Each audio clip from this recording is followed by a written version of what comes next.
Right there. Do you mind? Do you have another minute? Yeah, I do. We're concluding a conversation with Heidi Stevens' balancing act in the Chicago Tribune. She wrote about the hashtag #MeToo movement and really based it in part, at least she started by commenting on what Mayim Bialik wrote in the New York Times, being a feminist in Harvey Weinstein's world. Somebody just texted, and a couple calls have said this too. Do you have the text in front of you? Yeah, I do. Here you go. Let me read this thing. It says, hey, I think Mayim Bialik was simply stating that Hollywood only acknowledges beauty. I don't get out of what she said that dressing down like she does makes her immune to harassment. She's not saying act or dress like me keeps you out of trouble. I'm not sure what's all of that about, but I think she's commenting on, I'm not sure what she's commenting on. Well, I think Mia said just that dressing like me keeps you out of trouble. I mean, she talked about how she doesn't act flirtatiously. She keeps her sexual self to herself, and she dresses modestly. It's funny coming from a woman. It's like the Donna Karen point you were making a moment ago. That does sound like victim blaming or shaming, doesn't it? It certainly does. Yeah, and that was the only reason I brought up the sweatshirt store, what I used to wear to this job, is just to say that showing up at work in a sweatshirt and baggy jeans simply changed the words that the guys around me chose to use. So it was more, don't you have any tight little skirts and what's on under that sweatshirt and stuff like that. So to tell a woman that if she just wouldn't dress that way, she wouldn't be harassed is so disingenuous and so naive, willfully naive, I would say, as to really be not just not useful in this conversation, but really counterproductive. Does it shock you that, I wonder what is it with these guys? Really, so you became successful. Were you that way all along, and then when you get to the top, you just think rules don't apply? It's like Donald Trump. When you're famous, when you're a star, you get away with it. And even if it feels like that's possible, what is it with these guys that were raised in a way that they would then take advantage of that if that's how they perceive it to be at the top? I can't figure that out. I don't know. I got an email from a guy this morning who didn't like my column, and he said, explain to me why women try to make themselves attractive in the first place then, which is really interesting that someone would have that question. And I wrote him back, and I don't always, but, he didn't call me any names anyway, I wrote him back, and I said, for the same reason that men try to make themselves attractive. Women aren't standing up and saying, I don't want any dates, I don't want a partner, I don't want any love interest in my life, I want to be left alone. We just want to be left alone by the Harvey Weinsteins. Do you want to watch Harvey Weinstein shower? No, I don't. So you're not saying I never want anyone to find me attractive. I don't want love. I would hate to go on a date. You want to pick and choose who touches you, right? And makes comments to you. And why is that such a foreign concept? Men go through life with that comfort level, knowing that people aren't going to come up and grab their junk if they don't want to. So women should be afforded that same respect and also be allowed to make themselves attractive without that seeming like some kind of contradiction. Right? Oh, then why did you wear the skirt? Then why are you pretty? Heidi Stevens' balancing act is in today's Chicago Tribune. Nice to see you again, Heidi. Thanks for saying hi. Thanks for having me. This is a show about a scrawny guy named Joel Stein. In real life, he writes for a magazine called Time, but now he's got his own. Joel Stein, the columnist who writes the Awesome column weekly for Time magazine. I think it's weekly. We'll clear that up in just a minute. Joins us regularly on the show. He's always kind enough to take our call and talk to us about some of the things he's writing about. Sometimes he gets punched out, Joel never learns. Hey Joel, what do you know? You got your own show. Try not to blow it, 'cause if they're not funny, then you'll soon be gone. They can fill the time with some more Lenny Kravitz songs. Then you'll be back in obscurity where you belong. Hey Joel. In a recent edition, he wrote What I Learned About Leadership from Leading Leaders. Hi, Joel Stein. Welcome to the show again. Oh, thank you for having me and playing my theme song. I'm not sure if you and I are best friends now because are you a Dodgers fan? Well, it's worse than that. I am a Yankees fan. Oh, So I do like the Dodgers, though. So sure. I guess I am rooting for them, although, of course, I like the Cubs, like any decent human being. Take a stand, Joel. Come on, Joel. Be a leader. I'm a Yankees fan. Okay. All right. Was that so difficult? You didn't need to patch everybody up. You're right. I'm running for office I now, was so gonna it's all say. very touchy. You know, actually, everything is. Don't you hate that if you order French fries, people go, "Well, you know what Donald Trump said about French fries." Don't you hate Freedom that? fries. What are you talking about, French fries? Don't you hate that everything at least shouldn't, but can go through the president, and how that sort of pollutes some of the simplest conversations? Don't you hate that, Joel? Especially this one. It came out of nowhere. I don't know where you got that from. I don't know. It made me think of the thing, and I'm not going to connect those dots. Let's read from your column, shall we? That's much better. It says here, I get deeply insulted when people say, lead, follow, or get out of the way. My entire career, you wrote, has consisted of getting in the way. It's why people don't like journalists. We're always getting in the way of leaders by nitpicking that they shouldn't start a war with North Korea. You also wrote, you said, actually, people don't like journalists because we're smug and nerdy, which is the same thing as getting in the way. And then you went on to say, okay, if I am going to write about leadership, I'm going to reach out to a couple of experts in the field. And you turned to one guy named Jocko Willenick, who wrote a book about his time as a Navy SEAL and why the SEALs always win. What on earth inspired you, really, to go down this road, Joel? Why were you thinking about leadership?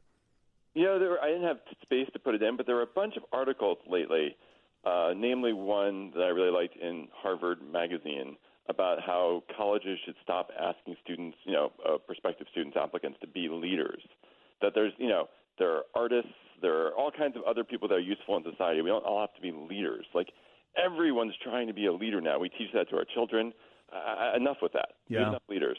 I think that's, right. What's wrong with being a really good follower? We need those too, right? We need followers. We need get in the wayers. We need a vast consortium of people. And if everyone's trying to be a leader, it's just a mess. But, Ida, is this your observation too?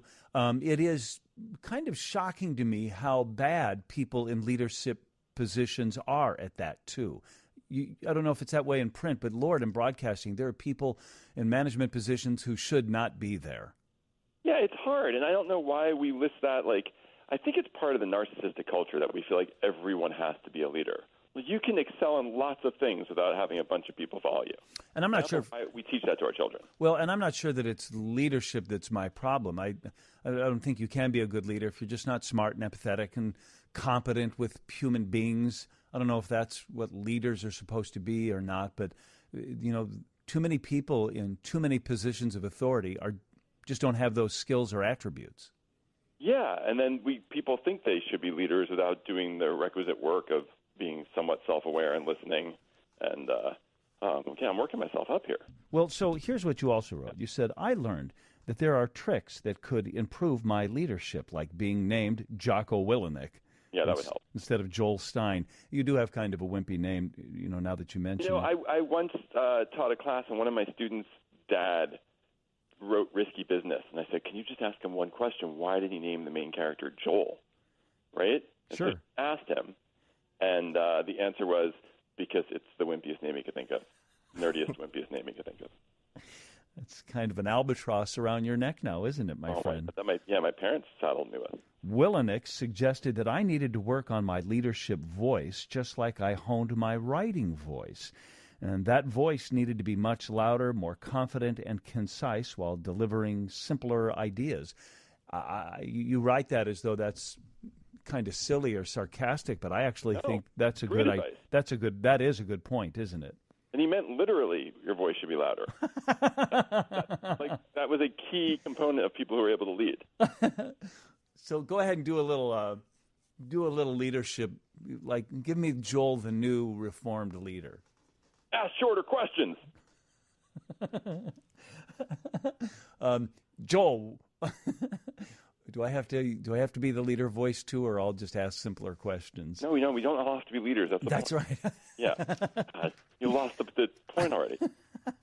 John C. Maxwell, you said, has sold 1 million copies each.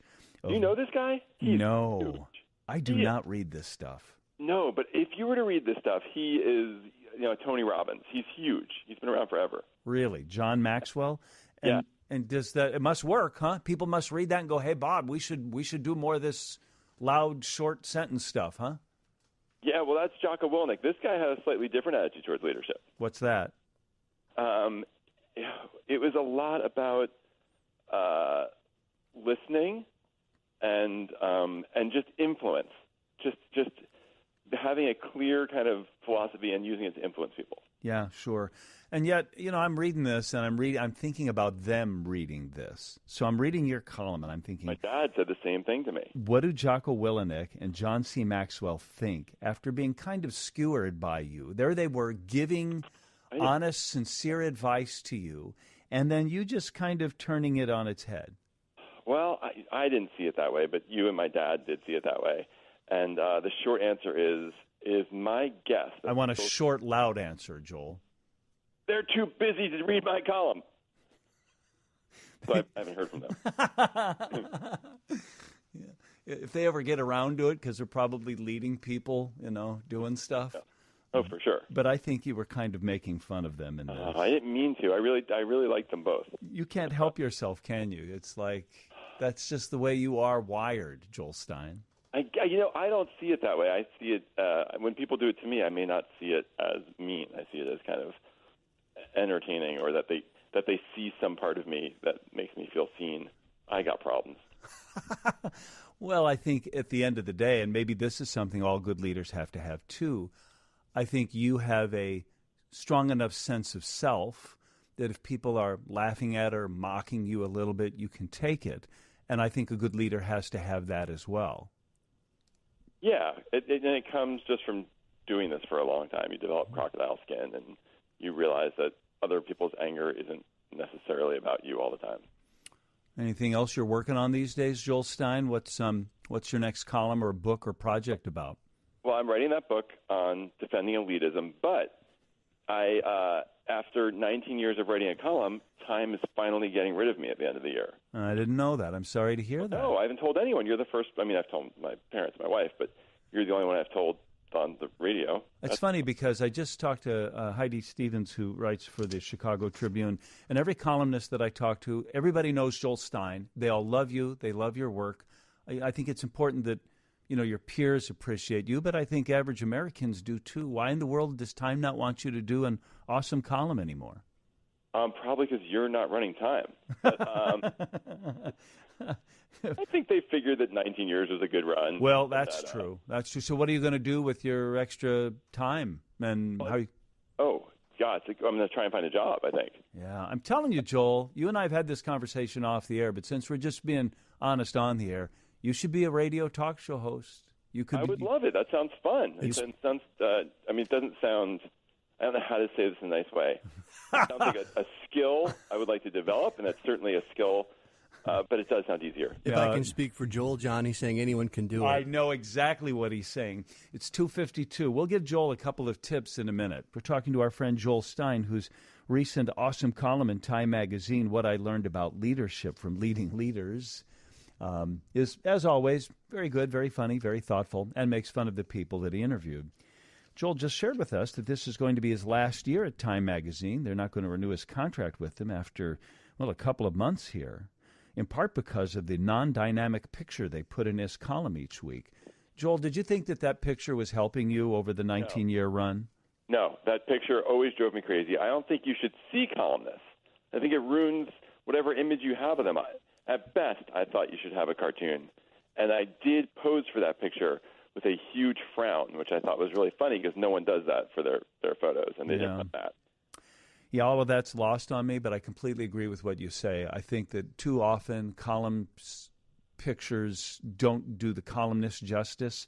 I like the idea of a self-portrait. That's a little expressive, or not at all. I completely agree with you on that. Joel, maybe one of your columns will be about, new career opportunities for you, new directions to go. You know what? I have two left. For the last one, I'm interviewing, I've interviewed like Larry David and Vince Gilligan about what the best kind of last finale episode would be. Oh, good. Yeah, I get it. Sure. Yep. Yeah. For my next to last one, though, maybe I should do some career hunting. That seems smart. Yeah, well, feel free to interview me if you want, but Oh, yeah. You tell me about radio jobs. yeah, sure. I'll tell you how your skills translate and what